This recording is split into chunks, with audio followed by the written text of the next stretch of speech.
الحمدللہ رب العالمین والصلاة والسلام علی سید الانبیاء والمرسلین اما بعد فاعوذ باللہ من الشیطان الرجیم بسم اللہ الرحمن الرحیم۔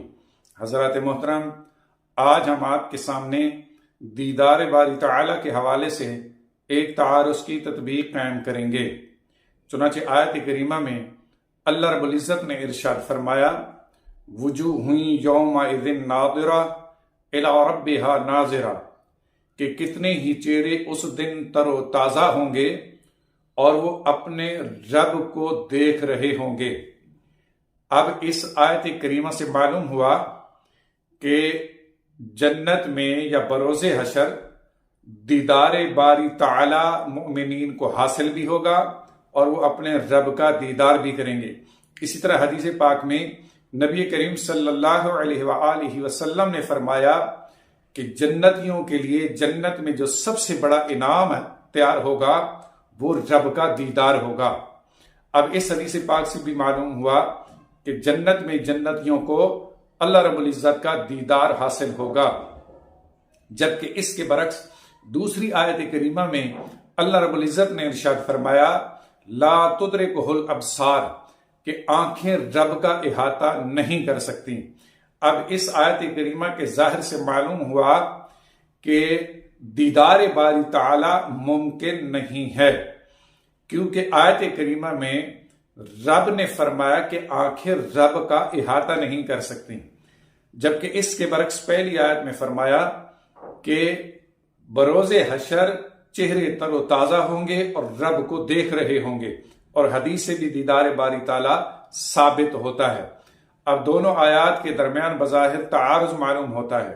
اب اس تعارض کے درمیان تطبیق کس طرح قائم ہوگی کہ یاد رکھیں جنتیوں کو جنت میں دیدار باری تعالی کا شرف حاصل ہوگا اور وہ اپنے مقام و مرتبہ کے اعتبار سے روزانہ، ہفتہ وار یا مہینہ وار دیدار باری تعالی سے مشرف بھی ہوں گے، جیسا کہ آیت اور حدیث سے معلوم ہوا۔ اور جس آیت میں فرمایا گیا کہ آنکھیں رب کا احاطہ نہیں کر سکتی، یاد رکھیں رویت بصر اور ہے اور احاطہ بصر اور ہے۔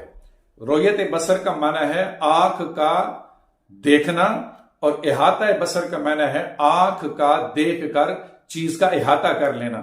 یاد رکھیں انسان کی آنکھیں رب کو دیکھ تو سکتی ہیں لیکن رب کی ذات کا احاطہ نہیں کر سکتی۔ جیسے تمثیل بلا تشبیہ، دنیا کے اندر کئی چیزیں ایسی ہیں کہ ہم ان کو دیکھتے تو ہیں لیکن ہماری آنکھیں ان کا احاطہ نہیں کر سکتی۔ جیسے آسمان، کہ ہم آسمان کو دیکھتے ہیں لیکن ہم اپنی آنکھوں سے آسمان کا احاطہ نہیں کر سکتے، یعنی آسمان کو ہماری آنکھیں گھیر نہیں سکتی۔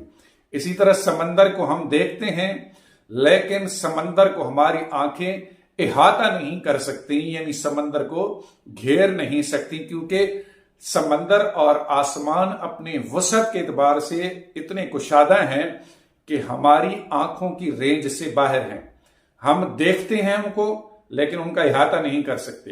اسی طرح اللہ رب العزت کی ذات کی رویت تو ممکن ہے لیکن احاطہ نہیں ہو سکتا۔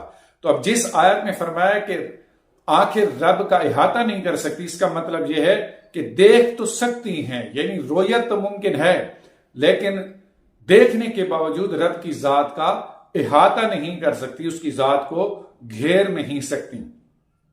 تو اب اگر اس تطبیق کو تسلیم کر لیا جائے تو آیات کے درمیان تعارض بھی ختم ہو جائے گا اور اس حل کے بعد اختلاف بھی ختم ہو جائے گا۔